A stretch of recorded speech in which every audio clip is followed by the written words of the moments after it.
కందిపొడి కోసము ఒక పావు కప్పు కందిపప్పు, ఒక పావు కప్పు పెసరపప్పు, ఒక పావు కప్పు శనగపప్పు, పావు కప్పు కంట కొంచెం తక్కువ మినపప్పు తీసుకున్నాను. ఇది డ్రైగా వేయించి పెట్టుకుంటాము. అలాగేను కందిపొడి చేసేటప్పుడు ఈ పుట్నాల పప్పు వేస్తే కందిపొడికి చాలా రుచి వస్తుంది. ఇది అరకప్పు తీసుకున్నాను. కందిపొడి కోసము మొదట పెసరపప్పు వేస్తున్నాను. తర్వాతే మిగిలిన పప్పులన్నీ కూడా డ్రైగా వేయించుకుందాము. కందిపొడికి పప్పులన్నీ డ్రైగా వేయించేసుకున్నానండి. ఒక అర చెంచా జీలకర్ర ఇలా వేసుకుందాము. ఇలా వేడి మీద మనం కలిపేసామనుకోండి బాగా కలిసిపోతుంది. చల్లారాక పుట్నాల పప్పు కూడా ఇదిగోనండి, పుట్నాల పప్పు కూడా రెడీగా ఉంది. ఇది పుట్నాల పప్పు కూడా వేసుకుని గ్రైండ్ చేసుకుందాము.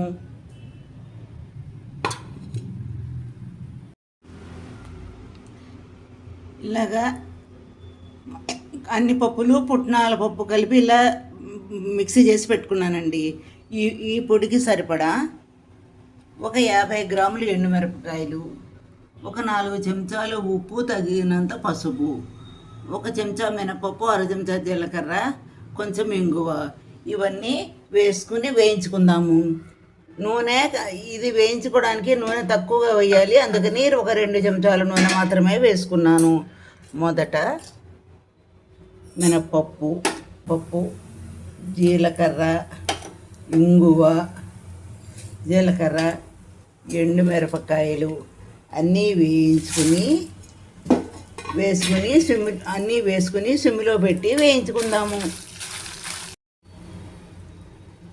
మిరపకాయలు వేగేయండి. ప్లేట్లోకి తీసేసుకుని చల్లారాక తగినంత ఉప్పు కూడా వేసేద్దాము. చల్లారాక గ్రైండ్ చేసుకుందాము.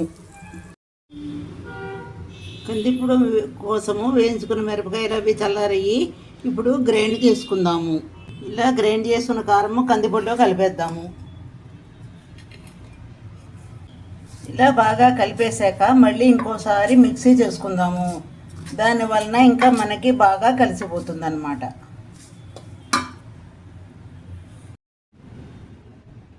ఇదిగోనండి, కందిపొడి రెడీ అయిపోయిందండి. ఇలా కారము కలిపేశాక ఇంకోసారి గ్రైండ్ చేసామనుకోండి ఇలా చూడడానికి ఎర్రగాను ఉంటుంది.